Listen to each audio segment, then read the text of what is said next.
తీక్షణమైనటువంటి ఏలినాటి శని ఫలితం ఒకవైపు, రాహు సంబంధమైనటువంటి స్థితిగతులు వెరసి మీ యొక్క వ్యక్తిగతమైనటువంటి జీవితం, వైవాహిక జీవితం మీద ప్రభావాన్ని చూపెట్టేటువంటి అవకాశం ఉంది. కొన్ని అనుమానాలు, అపోహలు, అపార్థాలు మీ వ్యక్తిగతమైనటువంటి జీవితంలో ఇబ్బందులు కలుగచేసేటువంటి అవకాశాలు కూడా లేకపోలేదు. కాబట్టి వైవాహిక జీవితానికి సంబంధించిన విషయంలో తస్మాత్ జాగ్రత్తగా ఉండటం చెప్పదగినటువంటి సూచన.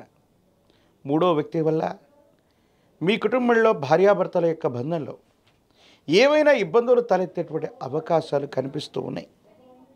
ప్రత్యేకించి ఆరోగ్యపరమైనటువంటి అంశాల పట్ల కూడా మీరు జాగ్రత్తగా ఉండాలి. దీర్ఘకాలికంగా ఉన్నటువంటి ఆరోగ్య సమస్యలు ఏవైనప్పటికీ మిమ్మల్ని ఇబ్బంది పెట్టేటువంటి అవకాశం ఉంది. కాబట్టి తీవ్రంగా అలసిపోవటం, ప్రయాణం చేయటం, విరామం, విశ్రాంతి లేకుండా ఉన్నటువంటి పరిస్థితులు కొన్ని మిమ్మల్ని ఇబ్బంది పెట్టేటువంటి అవకాశం కనపడుతుంది. ఏది ఏమైనప్పటికీ కూడా ఈ రాశిలో ఉన్నటువంటి వారికి గొప్పగా ప్రయత్నం చేయటం, ఒకటికి 2 సార్లుగా ప్రయత్నం చేయటం వల్ల కార్యసిద్ధి కలుగుతుంది.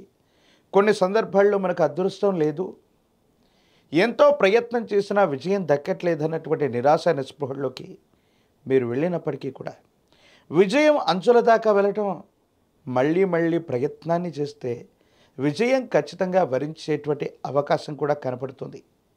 ఆర్థికపరమైనటువంటి అంశాలకు సంబంధించినటువంటి విషయంలో ధనం మంచినీళ్ళ ప్రాయంగా ఖర్చు అయిపోవటం, అన్యాయంగా ఖర్చు అయిపోతున్నటువంటి పరిస్థితులు ఒకవైపు అయితే, కొత్త పెట్టుబడుల కోసం, కొత్త వ్యవస్థని మళ్ళీ ఏర్పాటు చేయటం కోసం మళ్ళీ ధన సముపార్జన చేయాల్సినటువంటి అవసరమైతే తప్పకుండా మీకు కలిగేటువంటి అవకాశం ఉంది.